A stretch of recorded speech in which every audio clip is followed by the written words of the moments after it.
salah ya, ada wajah Yu tapi di IG gue gak ada. Tapi ya sudah lah, whatever. Yang penting di teman-teman ada ya gitu ya.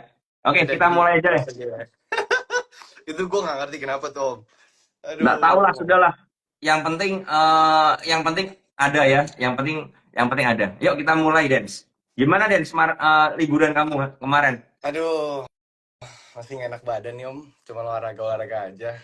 Ini gak enak badan gara-gara kurang cuan atau gimana? Aduh, marketnya kurang bergairah sih Om ya. Makanya kita kayak kurang cuan nih ya. Nggak. Actually aman lah. Aman ya, Aman, aman, aman. aman, sama Aman, aman. aman, aman, aman. Jadi, Ada nggak Ya, wih, oke, oke. lu minum pakai termos langsung. Iya. Tuh, ada yang ngomong. Ada nggak ada gambarnya sepertinya nggak penting. Ya, benar, benar, benar. Ya, ya setuju sih. Penting-penting nggak penting ya. Oke, Dens, kita mulai yuk. Kita bahas dulu, Dens. Kenapa sih market ini ya? Kenapa global ini ancur labur, Dens? Jadi kamu punya pandangan nggak? Ini kan 2 hari berturut-turut kan market gila-gilaan nih, market US nih benar-benar koreksi dalam nih. Terutama terus Nikkei ya, Nikkei minus 5% ya. Itu kenapa, Dens? Mungkin kalau nanti yang Nikkei, Riko jadi join nggak? Nggak Dia tahu. mungkin. Rico Oke, nih tak kontak kok belum belum balas ini. Kemana nih anak ini? ya hopefully dia masuk lah ya ke live ya nanti ya. Tapi Ya, ya, overall ya. sih kalau bahas Niki ya, sekilas tadi gue baca mungkin dari data-data fundamentalnya yang rilis itu memang kurang bagus ya, makanya mungkin drop ya. Misalnya kalau gue sih lebih concernnya tuh ke US market ya. Kan dari 1 Agustus tuh gue cek itu turunnya hampir mau 3 sampai 4% kalau nggak salah ya. Hmm, Nah, ini penyebabnya pas gue cek Om. Tadi kan gue penasaran ya, kenapa di US market bisa drop gitu kan. Salah hmm. satunya sih kalau gue bener-bener baca tadi ya, triggernya tuh sebenarnya credit rating dari fintech, dia tuh di downgrade, itu satu. Nah, yang kedua kalau gue lihat memang dari data US unemployment rate itu 4,3% itu lebih tinggi, actualnya lebih tinggi dibanding konsensus. Yang Oke. artinya sebenarnya ini potensi untuk the Fed cut rates di September nanti itu kayaknya makin pasti nih Om. Nah, Hmm. tapi kan pertanyaannya kenapa? Kok bisa biasanya kan kalau cut rates sentimen bagus buat emerging market. Kenapa ini malah turun ya? Sebenarnya kan data itu harus bersinergi ya, nggak cuma satu atau dua. Tapi Setuju. mostly memang market US ini secara data fundamental ini memang lagi slow banget. Udah dari tahun lalu sebenarnya kalau bisa dibilang ya. Dan mungkin eh memang menurut gue memang harus koreksi lah ya. Nah mungkin dari koreksinya market US ini dorongannya apa? Yang gue baca itu sebenarnya kalau bisa dilihat ya, tech stock itu kan naiknya kenceng banget. Salah satunya Nvidia ya. Nah, Nvidia ini ketika dia udah sampai di titik resisten tertentu, mungkin beberapa investor atau trader dari seluruh dunia lah kita bisa bilang mungkin ada aksi taking profit ya. Makanya US Hmm. market juga mostly koreksi. Nah, biasa yang paling kedampak itu tech stock yang udah rally dan mungkin beberapa financial sektornya. Salah satunya mungkin di banking juga ya Om ya. Hmm. Nah, itu sih yang gue lihat ya. Makanya alasan kenapa global market di Dow Jones itu turun ya. Ini yang gue baca. Nah, selanjutnya kan pasti ada ripple effect ya. Ripple effect tuh berarti ada salah satu kolerasi gimana ke indeks kita. Pasti kan semua trading di saham Indonesia ya Om ya. Menurut gua kalau kita lihat dampaknya ke saham-saham Indonesia, ke market kita, ke IHSG, itu pasti bakalan ada outflow dari indeks kita. Mungkin beberapa hari ke depan ya Om, di minggu depan ya.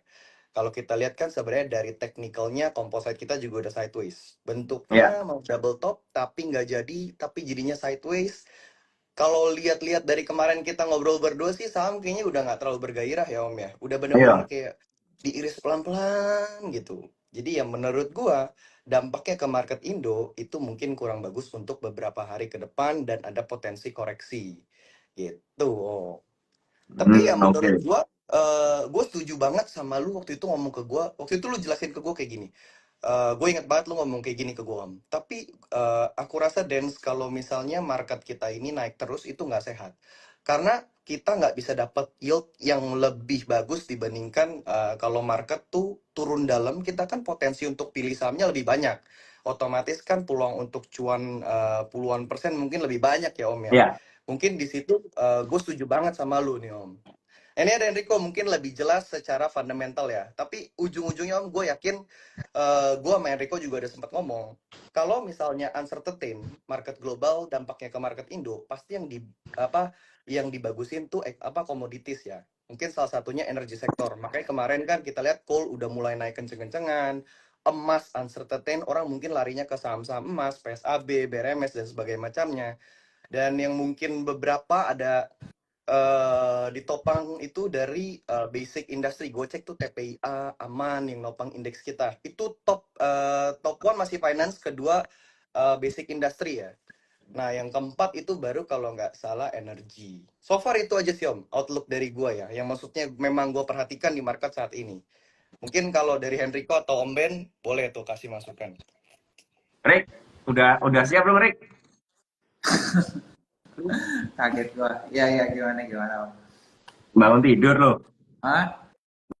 bangun Ya tidur. lagi santai lah. Tadi habis nyantai-nyantai dikit, terus ya Nah, live. Rick, ini kan you kan pakar fundamentalis dan makroekonomi nih, terutama di bidang energi nih. Gue ini mau nanya nih, kenapa sih itu kemarin kan teman-teman banyak yang nanya pasti kenapa Dow Jones turun banget ya, Dow Jones dan Nasdaq ya, SP500 juga turun banget, bahkan ada berita bahwa dalam sehari mereka kehilangan market cap yang sangat besar sekali ya. Dikabarkan terbesar setelah pandemi. Ya kemarin itu terjadi penurunan market cap terbesar setelah pandemi di US market ya seperti itu. Nah, menurutmu gimana, Rik? Ya jadi buat konteksnya mungkin ya pertamanya ya. Eh, kita kan pertama ngelihat itu S&P sama Nasdaq sama Dow Jones itu naik udah berapa bulan terakhir ya. Karena Hmm. orang-orang jadi itu awalnya karena ekspektasi the Fed bakal cut rates-nya mereka gitu kan, Fed fund rates-nya mereka. Nah, di situ itu sebenarnya jadi pasar modal itu tuh bergerak bukannya karena ekonomi aja, tapi ekspektasi akan ekonomi. Nah, kata-kata ekspektasinya ini yang kadang-kadang orang tuh lupa gitu. Jadi karena ada ekspektasi orang buat cut rates, mereka langsung hitung-hitung dong. Kalau kita di fundamental tuh interest rate itu jadi namanya discount rate gitu kan. Intinya adalah ketika cut rates itu valuation bakalan berpotensi lebih tinggi. Makanya ketika ada ekspektasi cut rates itu langsung semuanya ngangkat tuh gitu. Tapi namanya saham itu kan at the end dia harus harus terikat sama suatu performance ekonomi dan performance sahamnya gitu. Nah, ketika sudah terlalu tinggi mereka rotation gitu kan, dari Dow Jones dan kawan-kawan dia rotation ke Russell 2000 gitu. Russell 2000 tuh indeks small caps-nya Amerika gitu kan. Itu diangkat naik semua juga. Nah, terus kan turun juga nih. Kenapa sih turun juga? Nah, ini tuh karena ekspektasi, lagi-lagi tuh karena ekspektasi. Kalau lihat beberapa hari terakhir itu keluar berita data ketenaga kerjaan Amerika gitu ya, unemployment rate, terus ada NFP, terus ada juga apalagi ya kemarin tuh ya, gue lupa. Pokoknya ada PMI, data-data PMI.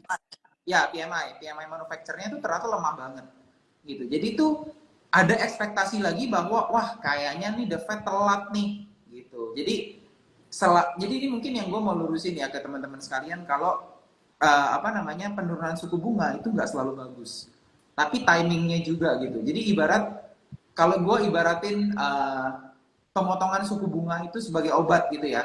Lu lagi kanker nih, lu mau dikasih obat biar sembuh. Tapi kalau udah stage 4, ya itu kan udah susah kan buat disembuhin gitu. Nah ini yang terjadi sama US. Orang tuh takutnya, wah jangan-jangan lu nggak bisa sembuhin nih dengan cut rates doang. Apalagi cut rates yang biasa-biasa aja yang 25 bips. 25 BPS tuh berarti kan 0,25% gitu ya. Ya. Takutnya tuh telat gitu. Nah karena orang takut telat ini, akhirnya turunlah market gitu kan. Karena kayaknya wah lu nggak kuat, dosis lu kurang kuat, akhirnya ekonomi harus resesi, intinya tuh gitu. Makanya turun semua, dan ekspektasi bahwa dosis dari penurunan interest rate itu harus diperbanyak gitu. Makanya banyak ekspektasi bahwa nggak cuma 25 kali 25 bips pemotongan interest rate, tapi bisa sampai 50 kali. Bahkan tahun ini diekspektasiin turunnya itu bisa 100 bips gitu ya. Nah ini yang bikin semuanya jatuh nih gitu sih. Semuanya lagi-lagi bermain dengan ekspektasi sih Om gitu, kalau boleh. Oke. Jadi memang ekspektasinya tidak sesuai dengan harapan ya, kenyataannya seperti itu, sehingga ada orang yang malah keluar ya, malah dananya keluar, dan memang data dari Amerika memang semua jelek ya, dan itu sebenarnya udah diprediksi sebelumnya, memang inflasi juga bakal naik, kemudian manufaktur juga melemah banget ya, unemployment rate-nya juga jelek ya, ditambah NFP juga tidak ada yang mendukung untuk apa ya, untuk perbaikan ekonomi menurut saya ya. Makanya XAU gila-gilaan ya, XAU gila-gilaan. Cuman ya karena kita ngerti ya, kalau teman-teman ngikuti gold ya, pergerakan hariannya, daily-nya ya memang gila banget. Ditarik ke atas sampai 2476, 2477, dibanting sampai 2410 dan closing di 2437. Jadi ini benar-benar liar sekali pergerakannya ya. Jadi kita nggak bahas gold dulu deh. Ya, oke. Setelah kita lihat dari makroekonominya seperti ini, globalnya jelek banget ya kan. Nah sekarang mau nanya nih sama Denzel nih, Dens. Untuk IHSG, kira-kira tadi kan Denzel bilang ya, IHSG ini mirip double top, tapi ternyata nggak double top ya, malah jadi sideways di atas. Nah, menurut kamu itu plan kita bagaimana, Dens? Karena gini, kita nggak bisa kontrol market ya, tapi kita bisa merespon market ini mau kemana, kita harus bagaimana lah. Menurut Denzel gimana nih? Oke, kalau menurut gue sih Om, simpelnya kita wait and see ya. Karena kalau uncertainty kayak gini ya, gue tuh lebih cenderung nggak trading, gue nawar barang Om. Karena kan kita lihat kan indeks aja sekarang 7308, resisten 7353. Ya sebenarnya indeks kan cuma kayak indikator parameter aja ya, market mostly enak atau enggak. Tapi kan yang kita beli sahamnya, ya udah sahamnya yang kita fokus sebenarnya. Tapi entah kenapa, gue tuh akan lebih dapat banyak peluang kalau di market memang lagi merah lah, koreksinya lumayan dalam. Nah, stock universe picking gue bakal lebih banyak gitu. Jadi kembali lagi pertanyaan lu, menurut gue IHSG bakal istirahat dulu nih sebentar. Ini kan opini gue ya. Dengan apa namanya, justifikasi dari beberapa juga ngobrol sama Rico ya. Gue memang juga lihat tuh, gue bilang sama Rico, Rick, gue ngerasa market nih udah gak enak ya. Dan Rico juga setuju. Rico bilang kayak gue akan hold trading dulu. Gue mungkin cari kalau indeks kita koreksi di level-level 72 atau mungkin 71 something. Nah mungkin gue baru cek saham-saham mana yang menarik. Jadi mungkin wait and see ya Om ya. Mungkin selama 7207 nggak patah ya sideways. Mau nggak mau kita sideways, ranging. Nah ini yang biasanya trader nggak kuat banyak cut loss ya Om. Makanya gue wait and see ya. Gitu. Nah, menurut kamu ada potensi nggak IHSG kita bakal break dari resistnya berapa sih ini? Bentar. 7 kalau Resistnya sementara 7353 ya kalau gue lihat ya. Ini kan kalau lu ngambil ranging sebenarnya kan tertingginya di sekitar 7450 something lah. Tapi kan ya kalau kita lihat di sini kan blok konsolidasi ya. Ini kan teori teknikalnya nih Om. Tapi ya. kalau lu tanya gua bisa breakout gak? Ya Om, semenjak indeks Prajogo masuk sih nggak ada yang mustahil ya. Ya mungkin kalau brandnya overshoot ke 12.000 ya kan, 15.000, who knows indeks bisa breakout. Iya, cuman indeks breakout begini itu masalahnya satu teman-teman ya, ini problem banget. Masalahnya apakah porto kita juga breakout ataukah kita malah cut loss habis gila-gilaan kan gitu kan? Ya kan? Iya, iya, Banyak iya. teman-teman ya kan, bener kan, dengan adanya indeks Prajogo yang masuk, kemudian tambahan aman seperti itu ya, aman kejaga di atas, TPIA gila-gilaan sampai 10.000 seperti itu, brand masih bertahan di 8.500-an. Nah, pertanyaan satu kan, masalahnya porto kita ini aman atau enggak gitu loh. Karena kan percuma ya, indeks mau naik mau turun, tapi kalau porto kita busuk bagaimana ya? Nah kalau di dia kan begitu kan. Kalau kalau kalau dari Niko gimana nih, Rick? Ini saya coba switching ke chart IHSG kita nih. IHSG kita benar-benar ranging ini ya. Kalau teman-teman lihat dari chartnya ini, ya kan kelihatan sideways banget nih IHSG kita di area sini ya. Di area sini sampai di area sini. Nah, ini muntah ini. Tadi Denzel bener nih bilang nih, kalau IHSG begini kita muntah ini. Trader-trader ini. Kuat nggak ini di sideways di pucuk ini? Kalau Rick, menurut kamu gimana, Rick? Ya, kalau gua merasa gini, yang melemah kemarin itu kan US ya. Kalau kita ngeliat makro itu kan sebenarnya buat ngelihat money flow juga ya. Money flow itu kira-kira bakalan kemana. Dan dunia itu, uang di dunia itu kan sebenarnya segitu-segitu aja gitu lah ya. Nah, permasalahannya sekarang kita harus nyari dong, duit tuh larinya kemana? Gitu. Oke. Nah, gue melihat gini, gue tuh ngeliat gini, ketika kemarin Dow Jones dan kawan-kawannya itu koreksi, duit tuh lari kemana sih gitu kan? Nah, yang pertama gue ngeliat, duit tuh larinya ke US Treasury. Karena yield dari US Treasury itu larinya yieldnya turun semua. Artinya harga obligasi di Amerika tuh shoot up semua, naik semua karena ekspektasi cut rate-nya juga makin tinggi gitu. Nah, balik lagi kalau tadi gue bilang saham itu kan at the end harus berkorelasi dengan keadaan ekonomi ataupun dengan valuasi suatu perusahaan. Obligasi ini kaitannya lebih pendek lagi daripada saham gitu. Artinya kenaikan obligasi itu ada batasnya gitu. Nah, setelah obligasi ini udah mentok, duit itu bakal lari kemana sih gitu loh.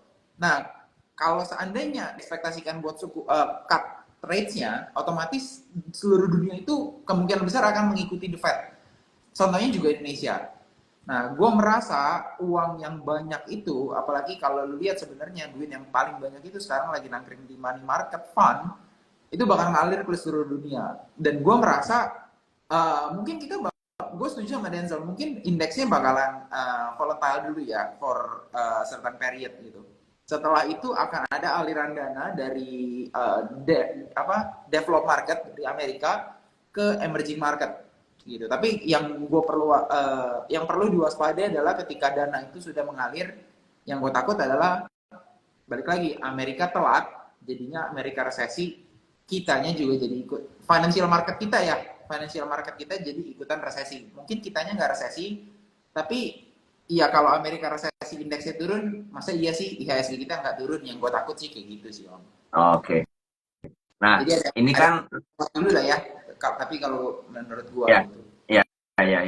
Ini permasalahannya kenapa lu pakai kaosnya Manchester United? Karena katanya banyak yang bilang ini kalah ya 0-3 ya. Gue nggak ngikutin nih MU. Aduh, ini gue kebetulan banget. Jadi Maklum. Jadi gini teman-teman, ini kan sebenarnya ada satu lagi teman kita cewek ya kan, yang kalian pasti suka lah kalau kalau kalau nonton dia. Seperti cuman permasalahannya teman kita ini lagi ada sedikit problem ya, ya bukan problem ya, tapi mungkin lebih ke arah tidak bisa in the good mood ya untuk join ya seperti itu. Jadi ya nanti next saya. Jadi udah chatting saya izin ya Om Ben ya. Saya nonton aja ya karena saya tidak in the good mood nanti takutnya nggak bisa konsen ya. Jadi oke lah. Jadi jangan khawatir. Makanya saya janji akan sering bikin IG live ya bareng-bareng rame-rame maupun sendiri begini supaya teman-teman ini bisa kebantu ya. Karena saya menyadari bahwa market kita ini benar-benar tough banget ya. Karena itu ya makanya saya ada coba trading ke gold segala ya selain dari saham. Oke, kita lanjut nih. Oke, jadi udah ngerti ya teman-teman ya secara market US seperti apa, cut rate seperti apa, IHSG seperti apa. Nah, sekarang yang paling ditunggu cuma satu nih, sektor-sektor apa atau saham-saham apa yang bakal manggung di minggu depan. Nah, menurut Denzel gimana nih? Denzel dulu nih. Oke. Actually, gue ada beberapa stock pick in glance. Nah, ini mungkin ada korelasinya kita bisa duet juga ya, Om Ben sama Rico ya. Om Ben mungkin dari sisi money flow pinter, Rico dari makro to micro fundamental juga dia jago lah ya. Gue cuma yang cari-cari aja lah kalau stock pick lah. So far ya, kalau kalau gue lihat Om, pertama ini kita kan digemparkan oleh Elsa sih. Elsa yang lumayan top transactionnya menurut gua lumayan aktif, trennya terjaga. Cuman sayangnya beberapa minggu terakhir tuh ada distribusi besar ya. Nah ini mungkin kalau dari, ini gini, saham kalau menaik gue biasa dikasih tahu tuh there must be a stories or a sentiment gitu loh. Itu yang menopang apakah saham ini tuh rame atau enggak. Nah ntar dikasih baru data mungkin akumulasi distribusi dan sebagainya. Nah mungkin kalau dari Lurik ya, lu kayaknya juga suka Elsa dari zaman dia 298 300 nih. Cuman tesis lu lama-lama makin bener dan memang kejadian. Nah, menurut lu masih ada potential upside gak? Dan kalau enggak, story ke depan yang kayaknya menarik tuh apa buat Elsa, Rick? Kita sih nggak pom-pom atau kita nggak bener-bener kayak, oh beli ya gini nggak. Kita cuman emang diskusi lah. Karena siapa tahu ada potensi cuan kan, kenapa enggak kan? Gitu. Ya. Ya sebenarnya gue kalau ditanya bully sama Elsa atau enggak, ya pertama kali gue tahu saham ini 2 tahun yang lalu ya. Itu juga dari salah satu senior di market waktu masih 180-an, gue nggak tahu lu kan. Ceritanya itu sebenarnya murni dari tesis hulu migas sih gitu. Kenapa gue yakin? Karena gue merasa di dunia ini sekarang orang itu harus balik lagi ke fossil fuel gitu kan, harus balik lagi ke energi kotor lah gitu. Dan ya yang mungkin yang orang salah tangkap ya, mereka tuh yakin oilnya naik gitu. Gue nggak yakin oilnya naik dengan kondisi ekonomi yang seperti ini, geopolitik. Orang bilang OPEC bakalan cut supply dan segala macam. Gue tuh nggak yakin harga oil yang naik, tapi gue yakin pencarian ladang atau sumur baru itu tuh gue yakin naik gitu. Itu yang dasarin kenapa gue pilihnya Wintermar sama El Nusa waktu itu gitu.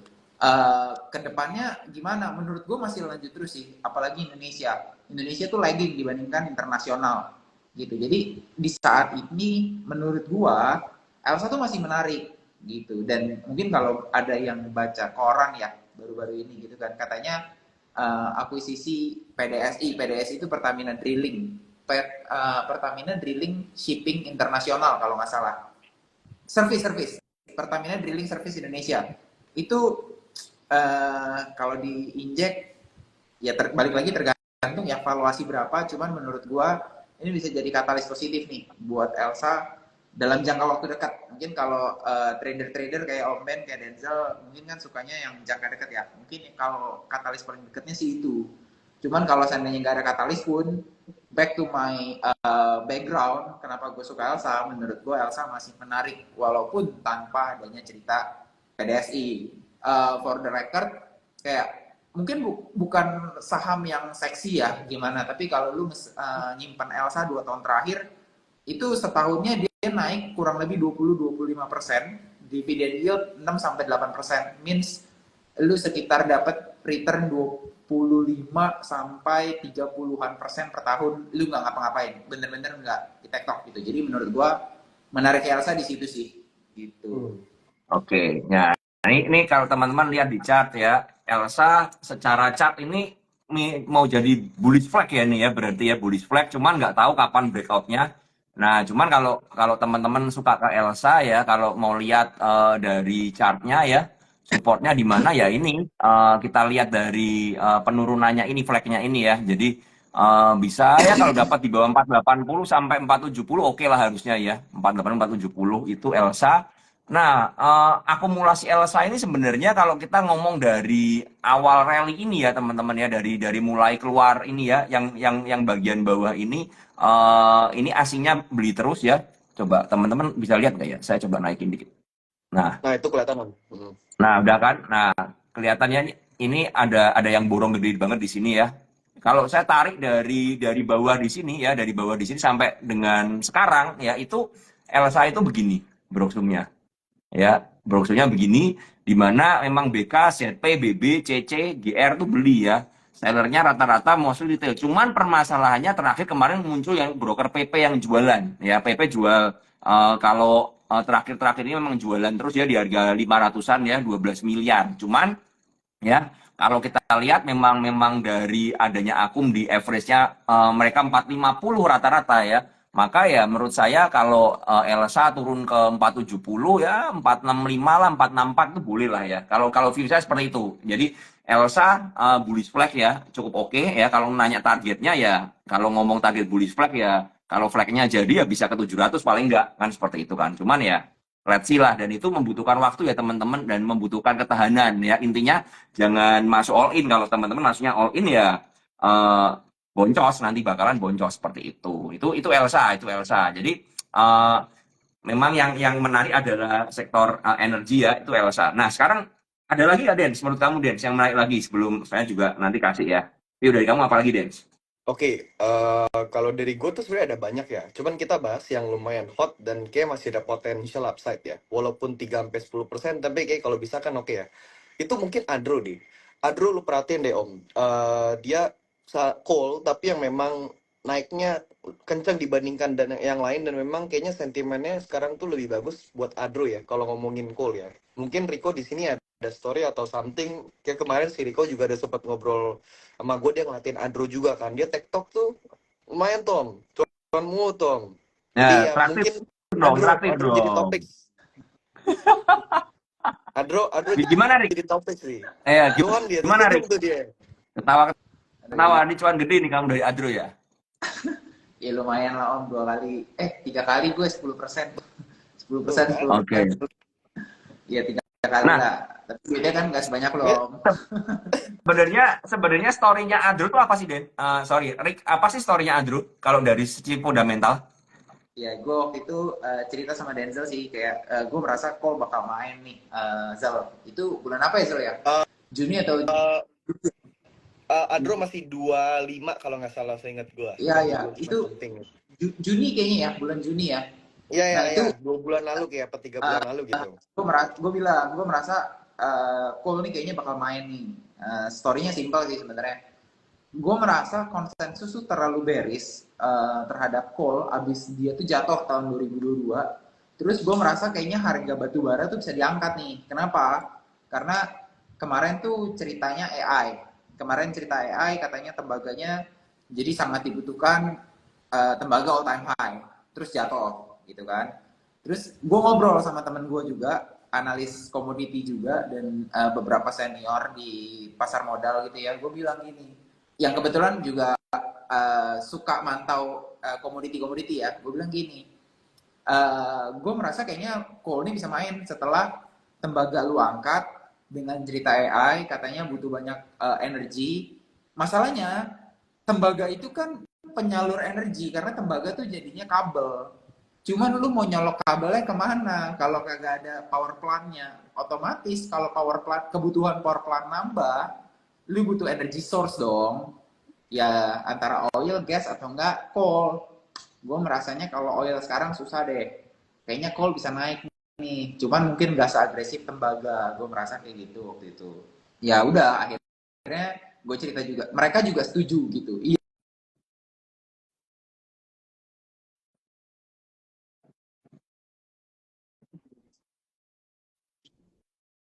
Adro 2400 atau 2600 gue lupa. Gue ngambil, gue diemin dan naik gitu. Nah, gue ngeliatin terakhir-terakhir kayaknya Adro lebih main deh nih gitu. Kenapa? Dari sisi broker summary ya. Nah, ini gue belajar dari Denzel sama Om Ben nih. Gue bukannya mau melewati garis batas nih. Gue ngeliat kayaknya dari sisi flow kayaknya kok ini yang masuk banyak ya gitu. Gue sempat nanya juga. Waktu gue cuan 2 kali tuh si Om Ben ngeledekin kan kayak lu lagi liatin apa lagi Rick gitu. Gue habis cuan SMDR gitu. Terus gue ngeliatin apa Rick, kayaknya Adaro nih Om, Adaro kayaknya mau main lagi gue bilang. Terus gue ngambil lagi. Terus itu tektokan kedua. Terus udah gitu gue bilang kayak gitu karena satu itu karena ada flow. Terus yang kedua gue ngeliat Adaro ini tuh yang paling liquid di antara Adro, ITMG, PTBA gitu yang gue ngeliatin kan. Ya kalau Van mau masuk ke ITMG, lu sentil dikit tuh pasti naik. Kalau Adaro, lu harus nggak bisa lu sentil, lu harus dorong, bener-bener dorong gitu. Dan biasanya Van itu akan lebih ngelirik yang lebih liquid, yang lebih kasarnya kalau gue masuk dikit aja udah naik, gue gimana dapet barangnya kan kasarnya gitu kan. Makanya waktu itu gue milih Adro lagi deh, gue masuk gitu. Makanya Adro tuh sampai 3 kali. Si ITMG itu gue cuma masuk sekali gitu. Tektok sekali maksudnya tektok masuk pas koreksi nambah terus jual udah gitu doang sih. Kalau gue ngeliat Adro gitu dan sekarang terbukti emang dia yang paling apa ya paling jauh kan lompatnya dari waktu itu kayak gitu sih. Ya, ya, ya, ya. Jadi kalau teman-teman lihat chartnya Adaro ya, ini Broksum dulu ya. Broksum ini saya tarik dari 1 Mei ya, di mana asing akunnya masif itu memang gila asingnya ya.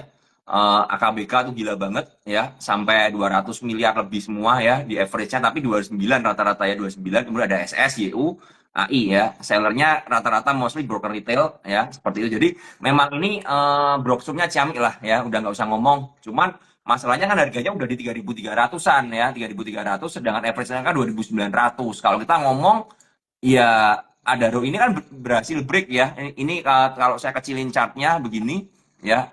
Ini udah break ya, udah break dan konsol ya. Dan dia berhasil kuat di atas 3.100 nih ya di chartnya ini seperti itu dan sekarang 3320. Nah, jadi kalau memang cari pullbacknya ya kalau nyari sampai 3000 kayaknya agak susah ya karena nggak ada distribusinya ya, asingnya akum terus ya paling seapa-sapasnya ya 32 lah, 32 ya. Itu kita bisa bisa mulai nyicil lagi kalau dikasih merah-merah ya. Cuman permasalahannya memang chartnya nggak pernah merah, itu yang jadi problem ya kan gitu. Jadi kalau nanya target ya kalau dari TA sih saya ngomong 3.500 sampai lah ya, minimal 3.500. Kalau mau ekstrim ya targetnya nutup gap di 36 sampai 37. Itu ada gap yang udah lama sekali ya. Saya coba tarik dari weekly-nya tadi, dapat di sini ya. Jadi ya bener-bener ini menurut saya oke nih. Adaro nih buat teman-teman yang suka yang liquid dan mau masuk gede ya, bukan gorengan ya. Saya rasa Adaro cocok nih ya. Akumnya oke, semua oke ya, dan nggak bisa dipom-pom intinya kan begitu Iya. kan. Karena ini sangat liquid ya, sangat liquid. Jadi teman-teman mau pom-pom sampai berbusa pun ya kalau memang inflow-nya nggak gede ya, nggak naik-naik intinya kan begitu kan. Jadi udah ya, ada Elsa, ada Adaro. Nah sekarang ada apa lagi, Dance? Kan kita ada bahas Elsa, ada Drew. Mungkin ini yang agak lumayan rame. Ini sektornya tuh masuknya kemana? Oh, dia basic industry, dia gold ya. Jadi gold itu sekarang yang favor, gue kemarin ngobrol sama beberapa teman-teman di asset management, mereka liatin BRMS ya om ya. Cuman ada beberapa yang memang ini off the record ya, mereka pada ngomongin PSAB nih. PSAB kalau kita lihat memang market cap-nya tuh kecil ya. Cenderung mungkin volatile banget, gerakannya kasar. Cuman story-nya kemarin gue ya adalah yang ngomong, pokoknya katanya sih Doit mau acquire PSAB tuh. Makanya Doitnya juga overshoot sampai 750 something kan. Tapi gue nggak tahu nih korelasinya gimana ya. Mungkin Rico lebih in terms of the numbers-nya lebih ngerti ya gimana ya. Cuman so far PSAB coba nih om. Menurut lu gimana om? Nah, kalau menurut gue sih PSAB ini ya karena kalau dari chartnya teman-teman bisa lihat ya di sini ya. Ini chartnya itu dia bisa break dari sini ya. Ini di area 212 sampai 214 nih ya. Kita ngomong di sini aja. Nah, dia itu selama bisa kuat di atas 214 maka memang ini ada chance lagi untuk lanjutan penguatan ya. Dan memang dengan penguatannya yang bisa break seperti itu berarti memang ada something ya, intinya kan seperti itu ya, ada something dia di mana dia bisa yang dulunya nggak bisa kuat di atas 200 tiba-tiba overshoot banget ya, naik begini, volumenya juga gede ya seperti itu, kemudian bertengger di atas 200. Nah kalau menurut saya sih area yang perlu dijaga ini 200 sampai 214 ini, selama dia kuat di atas ini. Saya coba cari di weekly deh targetnya tuh berapa sih. Kayaknya ini agak panjang. Cuman memang sekali lagi teman-teman, ini saham PSAB ini apa ya, sedikit kurang liquid ya sebenarnya ya. Iya, Jadi banyak kasar-kasar. tukar-tukaran barang ya, banyak create likuiditas seperti itu dan cenderung kasar kayak yang Denzel ngomong ya, cenderung kasar. Ya oke lah di sini dulu lah ya, 240 lah ya, 240. KPN handle ya om Kemudian ya, breakout ya. ya breakout handle ini. Kemudian ada satu lagi di sini nih, di sini nih. Nah, ini 260-an ya. Jadi ini dari weekly-nya ya. Kemudian saya balikin lagi ke daily coba ya. Nah, teman-teman bisa lihat di sini. Nah, ini cukup oke nih, cukup oke. Cuman ya kalau batasan saya sih di bawah 200 udah nggak enak ya seperti itu ya. Cuman ya kita lihat kalau dari Broksumnya ya, dari Broksumnya ketika dia break di sini, coba saya di tanggal 22 Juli deh. 22 Juli ini sampai sekarang ya. Ya, Broksumnya begini nih. Nah, Broksumnya begini. Ada broker SH yang beli 6,7 miliar di average 205 AI MG GR ya. Sellernya ini juga AKPS AZ. Cuman ya yang tadi saya bilang ini sepertinya ada kayak oper-operan barang sih kalau kita lihat ya. Ya bener ya. Iya, Ya. ada operan tuh. Ya oper-operan aja. Jadi kalau masuk ke saham ini menurut saya kita nggak bisa masuk gede-gede ya. Kalau gede kayaknya diusir deh, Benar, pasti benar. dibanting ya menurut saya. Nggak bisa gede-gede, Nggak bisa lucu-lucu aja lah gede, ini buat tradingnya. ya nggak bisa gede. Jadi itu PSAB oke ya, menurut saya PSAB juga oke ya. Lalu ini banyak yang nanya nih, Dens, golf. Menurut lu golf gimana, Dens? Aduh, kenapa jadi lu nanya gue kalau golf ya? Nah, ya kan nanya.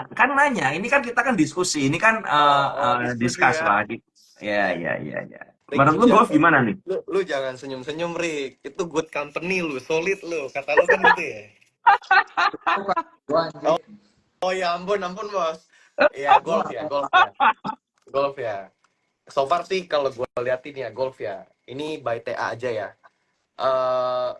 Biasanya saham-saham habis IPO, theoretical paling gampang yang kayaknya semua orang tahu ya. Kalau IPO, terus kita lihat juga mungkin distribusi barangnya belum terlalu banyak, itu satu.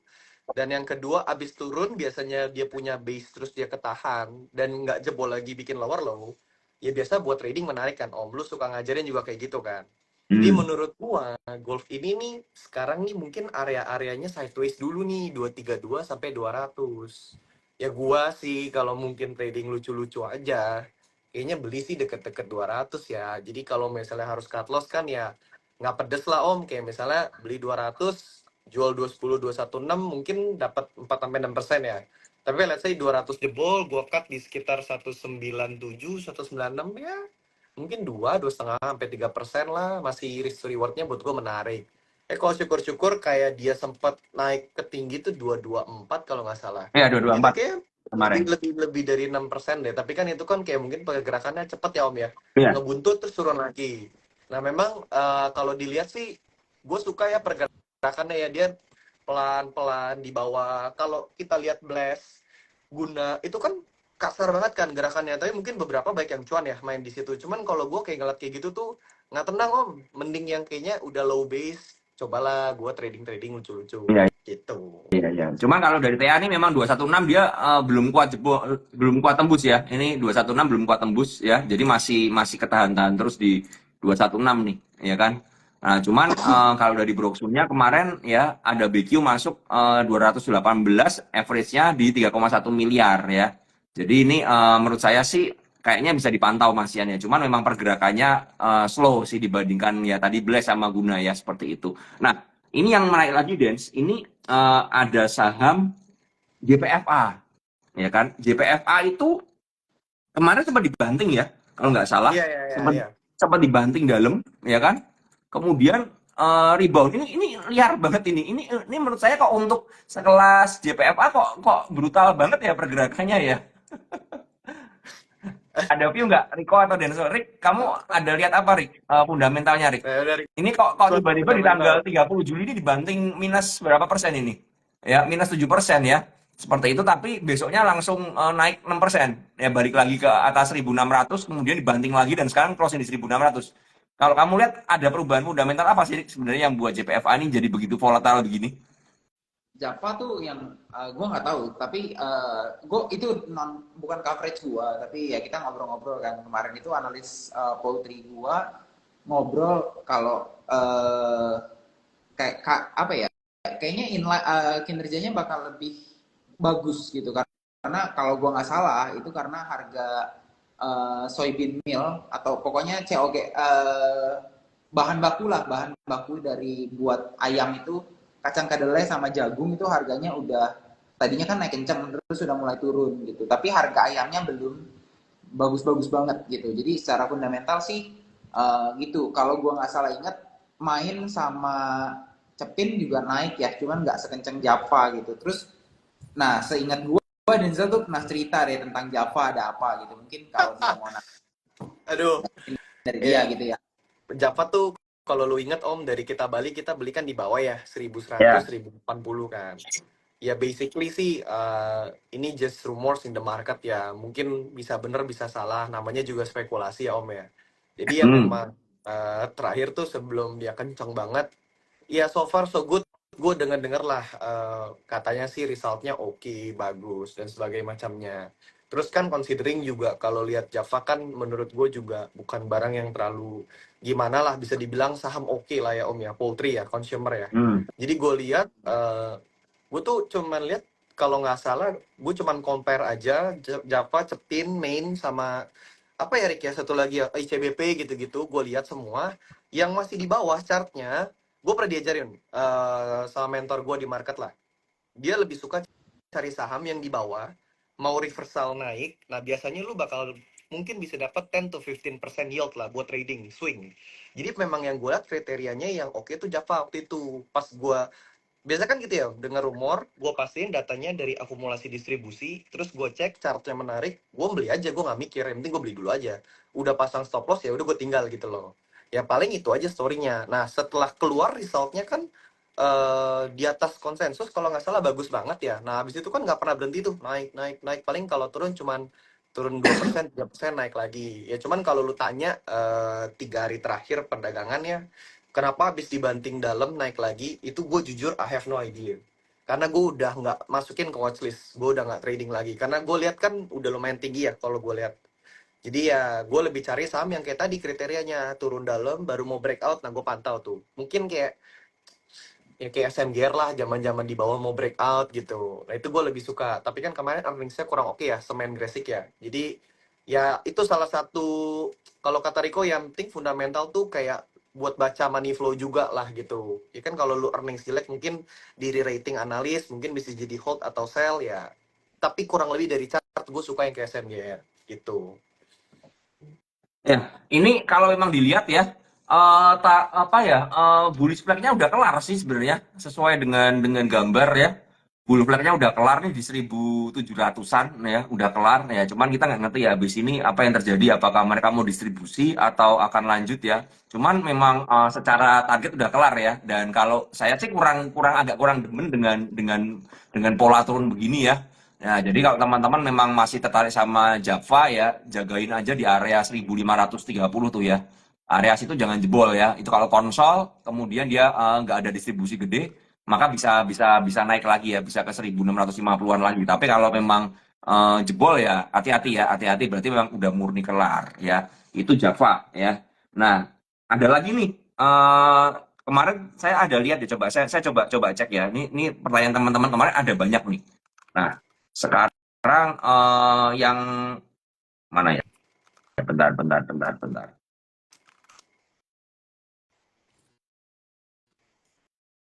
Wait ya, coba saya cariin pertanyaannya. Wait. Udah live ya? Apanya? Nah, ada yang nanya nih, IPO DOSS sama NEST, ada yang punya view nggak? Lu Beli ada view aja. nggak, Den? Beli Hah? Jos. Dos ya. Kayaknya menarik ya Om ya kalau DOS. Gak tau Rick, menurut lu gimana Rick? Gue sih kayaknya coba beli lah ya. Siapa tahu mencoba peruntungan. Gua nggak ngikutin IPO sih, cuman yang gua lihat sekilas doang sih ya, sekilas doang. Eh, DOS ini kalau nggak salah valuation-nya nggak gitu mahal ya, gitu ya. Tapi gua nggak ngeliat financial statement-nya ya. Kayaknya cuman valuation wise, kayaknya nggak gitu mahal sih, gitu. Cuman ya gua mungkin Denzel lebih tahu lah kalau itu. Ya, nggak apa-apa Rick. Gue sih kalau DOS nggak tahu ya Om ya. Kemarin gue dapat mimpi gitu Om. Jadi kayaknya ya udahlah. Wah, dapat mimpi, wah ini, Lu ketawa. wah anjay. Ya ampun. Namanya kan lucu-lucu. Sharing Om. Gue dapat mimpinya itu ya udah berani lah. Oke, oke. Kalau saya sih pribadi DOS itu untuk trading aja sih. Saya lebih suka IPO untuk trading aja. Jadi kalau ada IPO lumayan rame, likuiditas lumayan gede ya, bisa untuk trading ya. Kalau NFT sama DOS, view saya seperti itu sih. Jadi untuk trading boleh ya, trading boleh lah. Ya, gue juga siapa tahu ya Om ya. Misalnya beli gitu kan. Ya, gue dapat 5%-nya udah bersyukur Om. Gitu ya. 5% kurang lah. Untuk IPO masa cuma 5%. Bisa lah 10-15 lah kalau ambil di bottom. Kan biasa sekarang, kalau teman-teman perhatikan ya, IPO sekarang itu jarang sekali kunci arah. Ya, itu yang malah saya suka. Karena kalau udah kunci arah itu nggak dapat barang kan, nggak bisa trading ya. Jadi kalau pertama dibanting dulu, kemudian kita cari barang di bawah, dinaikkan lagi, nah itu lumayan lah bisa dapat 10-15% ya. Kira-kira kan begitu. Cuman kalau langsung lock arah ya nggak enak karena saya bukan tipikal yang FOMO ya. Kalau FOMO di atas saya takut nanti dikeramasin di atas ya malah cut loss-nya gede biasanya begitu ya. Jadi itu apa? Nggak nggak suka saya tidak suka seperti itu. Ada lagi Tapi nggak Dens yang menarik Dens? nggak, tapi Sambil ini saya cari pertanyaan. ada lagi yang menarik. Tapi ini disclaimer on ya. Tiap orang kan punya view beda-beda. Kalau gue emang suka main IPO, jadi kayaknya yang menurut gue oke, gue beli aja gitu. Terus Oke Rico oke tadi oke. bilang kan kalau ngomongin valuasi katanya kan murah kan. Ya udah, siapa tahu ya Om. Iya, Oke, terus udahlah, lanjut udahlah. lanjut lanjut. Yang menarik, yang menarik, gue lihat ini Om. Kemarin earningsnya BNGA tuh bagus. Nah, ini mungkin buat mereka yang suka trading, nggak terlalu kasar, dan juga memang fundamentalnya oke, barang bagus. Mungkin menurut lu gimana Om BNGA? Gue sih suka ya kalau BNGA. BNGA. Oke, Tuh. BNGA lu. Bentar, kok hilang. Saat saya BNGA. Iya, BNGA konsol di Resist ya ini ya. Oke, kalau view saya sih selama dia berada di atas 1820 nih oke sih BNGA. Ya BNGA boleh lah. Ini boleh lah. Volumenya juga ada ya, ada volume seperti itu. Cuman nyicil ya. Kalau dia memang bertahan di area sini oke sih. Ini BNGA nih. Iya nyicil lah, nyicil ini barang enakan beli pas merah sih Om. Setuju gue. Iya. Dan memang 2 hari ke belakang ini kelihatan ya.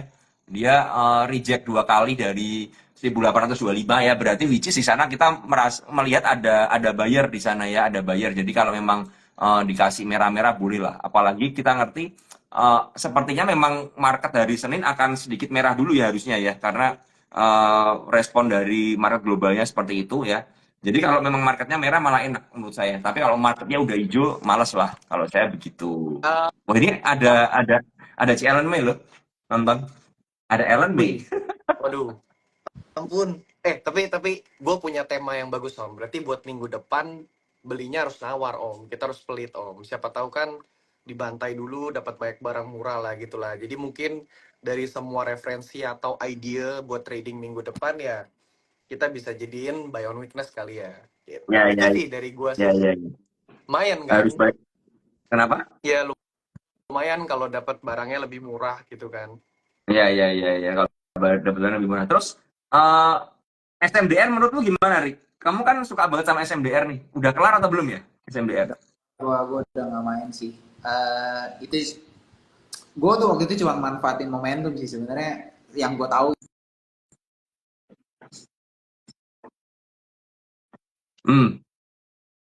karena kan katanya tarif apa namanya tarif angkutnya si kapal itu pakai Baltic Dry Index itu kan naik terus. Sebenarnya yang naik kenceng itu Oke. kan dari China ke Eropa, ke negara-negara barat Ah. lah ya, ke Eropa, US gitu itu naik kenceng. Ke Indonesia tuh naiknya nggak gitu kenceng.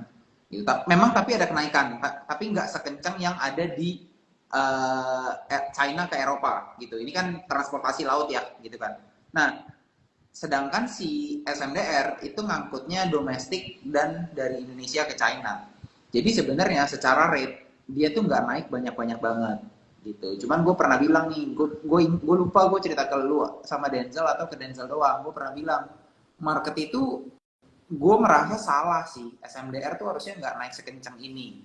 Valuation wise jadinya ini udah jadi mahal karena orang salah diskon gitu. Hmm. Nah, tapi nah dulu tuh gini, balik lagi ya. Dulu tuh gue tuh nggak pernah mau masuk ke saham-saham yang gue merasa market tuh salah nilai. Terus kan gue belajar kan dari lu sama Denzel gitu bahwa ya kalau orang salah, orang lagi gila ya gue ikutan gila aja gitu loh, gue ikutan trading aja gitu. Nah di situ gue ngebaca itu waktu itu, gue merasa kayaknya nih orang masih salah nilai nih, makanya gue masuk ke SMDR. Terus sekarang rate itu udah mulai turun, bahkan dari China ke Indonesia rate itu udah mulai turun. Jadi gue merasanya sebenarnya si SMDR ini tuh kemarin kemahalan dan sekarang lagi fase normalisasi gitu. Lumayan tapi normalisasinya karena naik.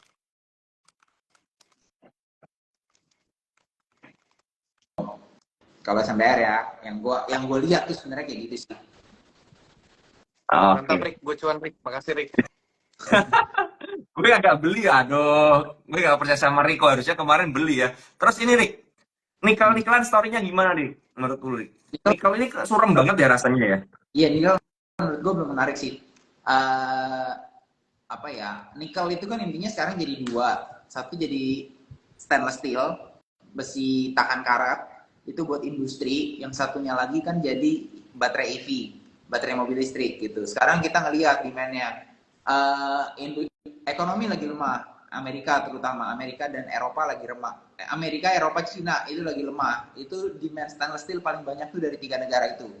Terus supply banjir yang banjirin siapa? Indonesia. Jadi secara teori ekonomi supply demand ya supply lagi banjir banget. Bahkan di Australia aja itu yang gede itu ada kita Australia, Rusia, New Caledonia. New Caledonia tuh bagian dari Prancis. Nah itu dari New Caledonia sama dari Australia itu udah ngap tuh, udah nggak bisa mereka produce nikel gitu. Intinya